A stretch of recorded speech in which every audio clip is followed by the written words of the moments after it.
আমি প্রথমে ডিম ভাজার জন্য তেল দিয়ে দিচ্ছি। ডিমটা ফেটিয়ে নিচ্ছি।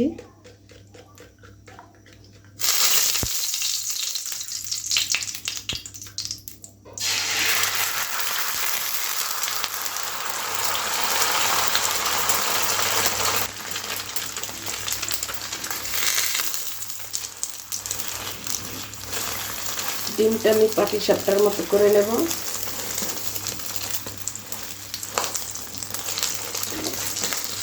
এটা উঠিয়ে নিচ্ছি।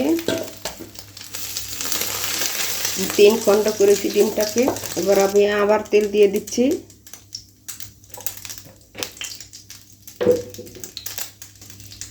এখন আমি যা যা উপকরণ নিয়েছি সেগুলো আমি দেখাচ্ছি।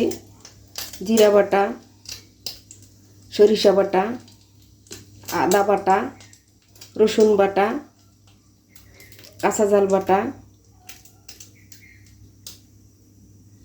পেঁয়াজ বাটা। এখন আমি এগুলো পরপর দিয়ে দেব। প্রথমে দিয়ে দিচ্ছি পেঁয়াজ বাটা, এরপরে দিয়ে দিচ্ছি রসুন বাটা, এরপরে দিয়ে দিচ্ছি জিরা বাটা, এরপরে দিয়ে দিচ্ছি সরিষা বাটা, এরপরে দিয়ে দিচ্ছি আদা বাটা,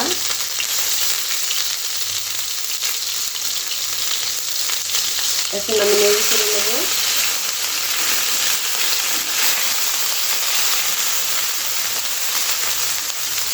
এরপর আমি দিয়ে দিচ্ছি হলুদ গুঁড়ো, এরপরে দিয়ে দিচ্ছি স্বাদ মতো লবণ,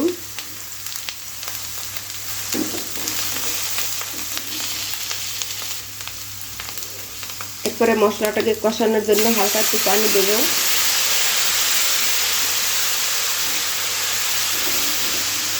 সবসময় মশলা কষিয়ে নিলে ভালো হয়। আর সবসময় আপনারা তেল একটু কম দেওয়ার চেষ্টা করবেন। অত বেশি তেল খেতে হয় না, স্বাস্থ্যের পক্ষে অত্যন্ত ক্ষতিকারক। আমি সবসময় একটু কম তেল দিয়ে থাকি, তবে সবগুলো তো নয়, বেশিরভাগে আমি তেল কম খেয়ে থাকি।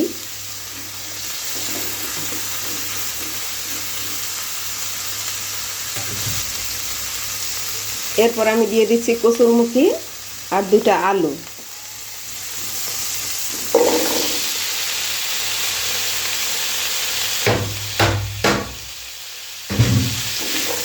এখন আমি নেড়ে ছেড়ে নেব।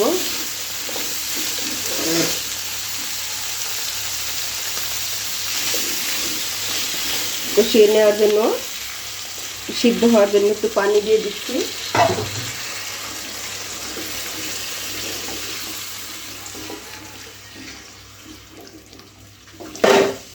এখন আমি 5 মিনিটের জন্য ঢেকে দিচ্ছি।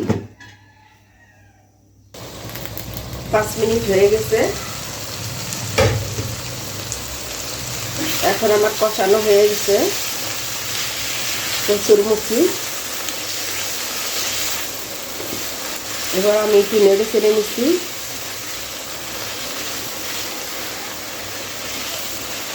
দেখুন, এভাবেই কষাতে হয়।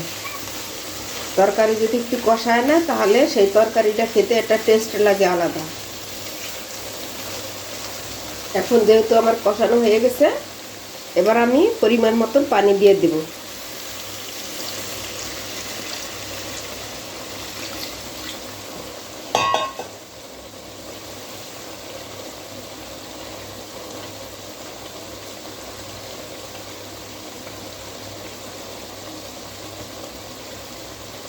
আবার 5 মিনিটের জন্য ঢেকে দেব সিদ্ধ হওয়ার জন্য।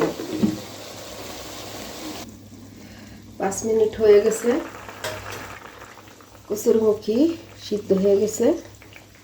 দেখুন একদম নরম হয়ে গেছে, আলুর থেকেও বেশি মজা এটা খেতে, একদম গলে গেছে। আসলে মুখিটা অনেক ভালো ছিল, তাই এবার আমি ডিম দিয়ে দিচ্ছি।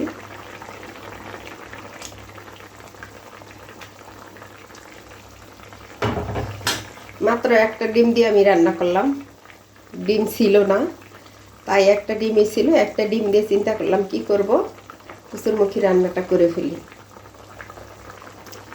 দেখি লবণ হয়েছে কিনা।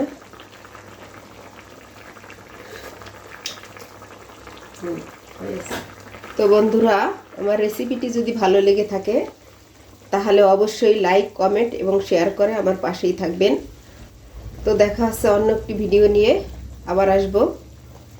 আল্লাহ হাফিজ।